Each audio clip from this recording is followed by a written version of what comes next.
What if Pokemon could armor evolve like in Digimon? Well, let's find out with some help from a friend.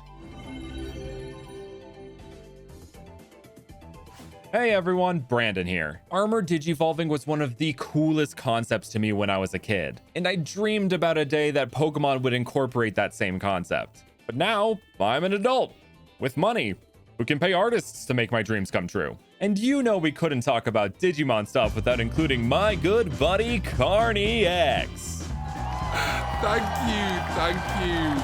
You're too kind. So for this video, we have picked 7 Pokemon from Generation 1 to give Armor evolutions. But if you would like to see further Pokemon generations get Armor evolutions, let us know in the comments below. Also, make sure to check out my channel, where we will be giving Digimon past and future forms. But these 7 Pokemon will each correspond to the original 8 Digi-Eggs or Digimentals. So no Kindness, Destiny, or Miracles Armor evolutions for this video, just because these videos can cost a pretty penny to make. Speaking of, I would greatly appreciate it if you'd consider becoming a member. You get early access to videos and a bunch of other perks, and it helps support the channel and make videos like this happen. All the art featured in this video was made by the amazing Foongoose Fakemon, so make sure to go check them out. So, starting off our Pokemon Armor evolutions is Weedle with the Digi-Egg of Knowledge. The Crest of Knowledge is heavily associated with bugs, digging, and earth, with Tentomon and Digmon being 2 Digimon who represent it. So we thought one of the OG bug Pokemon would be a perfect fit, especially with Weedle's evolution Beedrill having,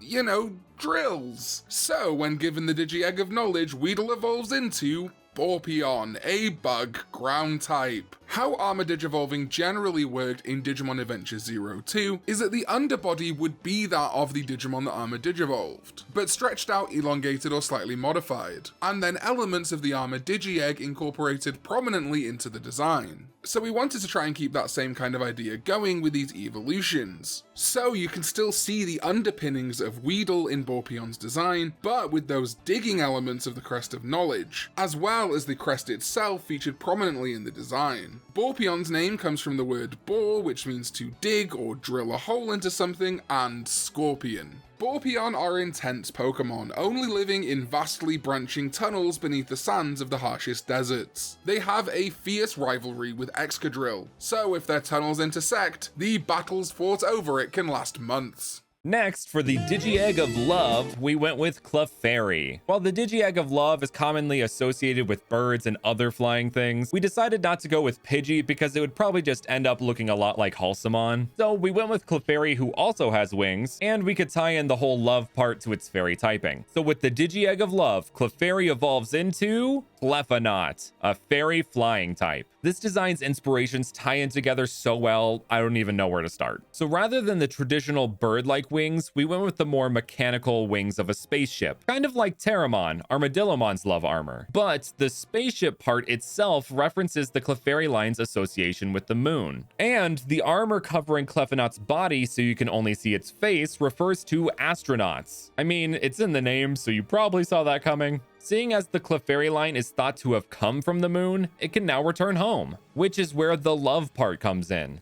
The love of one's home and homesickness. Clefanaut can often be seen blasting up into space. They say it brings back moonstones from space to help Clefairy evolve. Oh, there it goes. It's blasting off again. The Digi-Eggs of Hope and Light are heavily tied together, both thematically and story-wise, so we wanted to use Pokemon for these 2 that were also tied together, Nidoran Male and Nidoran Female. So I will take Nidoran Male with Hope, and Brandon will take Nidoran Female with Light.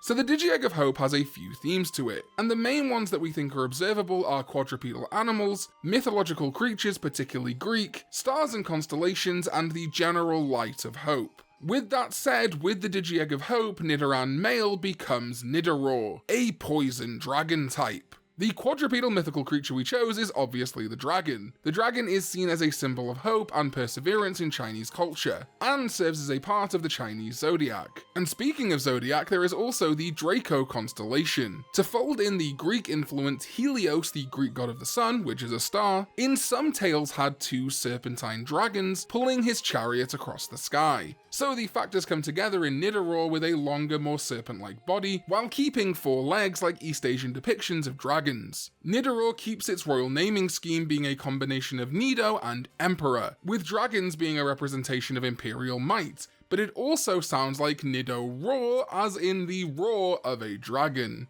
Nidoran are constantly getting into competitions of strength with Nidoking, trying to prove which is superior. Now for Nidoran female and the Digi-Egg of Light. It kind of sounds like a children's book when I put it like that. When you give a Pokemon a Digimon armor. Anyway, like Hope, Light has some themes of mythical creatures, some Egyptian like Nefertimon, but also holiness and angelic features, especially angel wings. With that in mind, with the Digi-Egg of Light, Nidoran female becomes Nidoress, a poison fairy type.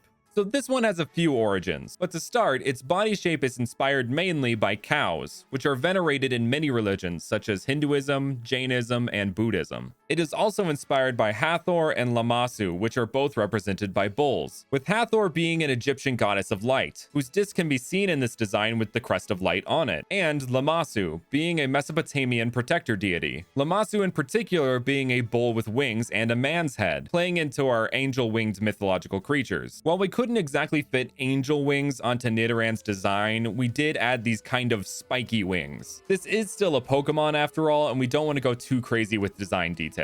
Nidoress will protect other Nidos with all its strength, whether they are their family or not. People will sometimes keep a necklace of Nidoress for protection. Another detail about Nidorur and Nidoress is they are actually inspired by different kaiju as well. Nidoking and Nidoqueen are pretty clearly based on the kaiju Baragon. Well, Baragon appeared alongside two other kaiju when facing off against Godzilla, Anguirus and Varan. So Nidorur is partly inspired by Anguirus with its leg positioning and spikiness, and Nidorus is partly inspired by Varan, who is also winged and spiky. For the Digi-Egg of Sincerity, which of course has clear plant themes, we of course had to go with the OG grass starter Bulbasaur. So with the Digi-Egg of Sincerity, Bulbasaur evolves into Rutasaur, a grass ghost type. Another theme of Sincerity Armors is Japanese culture, so Rutasaur is based on ninjas like Shurimon. I guess we also have Greninja, so that makes two ninja-themed starters now. Rather than blossoming into Venusaur, Rutasaur features the part of plants that remains unseen, in most cases, the roots. The plant on Bulbasaur's back has closed up even further, and is meant to mirror the Digi-Egg of Sincerity. The blades of the egg have then been incorporated into this kind of spiked armor, and it has a single leaf coming over its face that acts as a mask. Rutasaur will plant itself in the ground to hide while tracking its targets. If you see something that resembles the bulb on its back, it's too late.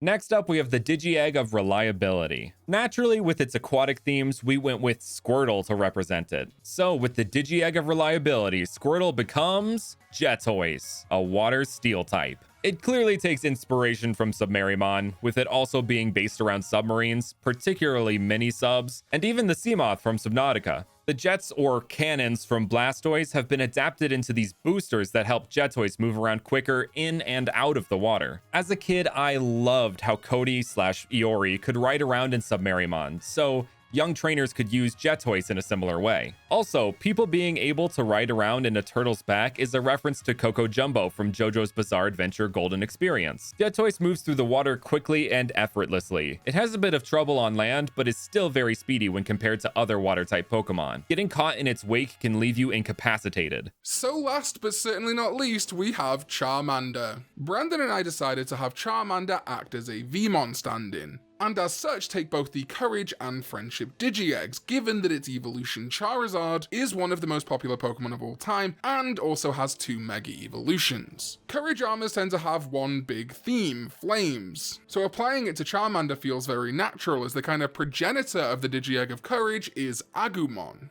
But we wanted to avoid just making its evolution feel like Charizard but armored, so instead of a draconic direction, we went with a dinosaur one. So with the Digi-Egg of Courage, Charmander becomes Charatops, a pure fire type. Clearly based on Ceratopsians, Charatops's faceplate is the main armored portion, with the crest and even the blade from the Digi-Egg being incorporated into it. We kept it as a pure fire type because it just makes the most sense for the Crest of Courage, and not everything needs a secondary type, guys. And even if we did, the only other type that would really make sense would be Steel, and that's already been taken by Jetoise. Charatops will superheat their faceplates and battle with each other to assert dominance. Whoever's faceplate burns hottest wins. For the friendship armor, one of the main themes is electricity, with some ice thrown in there too, but there aren't triple type Pokemon, at least as of the filming of this video, so we stuck with lightning. So with the Digi-Egg of Friendship, Charmander becomes Charaptor, a fire electric type. For this armor, we wanted to go in the complete opposite direction as the bulky Charatops and make it super speedy, like lightning. So we went with a theropod, specifically raptors, such as the Utah Raptor or the Velociraptor. And yes, it even has feathers. A fun little detail is that the theming of Charizard's Megas are flipped with these designs as well, with the black dino being the speedy one rather than the bulky dragon, and the red dino being the bulky one rather than the speedy dragon. Anyway, as far as design, you can see the lightning-esque horn and claws have been incorporated from the Digi-Egg of Friendship, as well as the crest of friendship on the back. Charaptors zap around hunting for prey. In a flash, they can capture multiple targets with ease and precision. They like to race Jetoys to see who is truly faster. And those are Pokemon Armor evolutions. Thank you all so much for watching, and we will see you guys next time.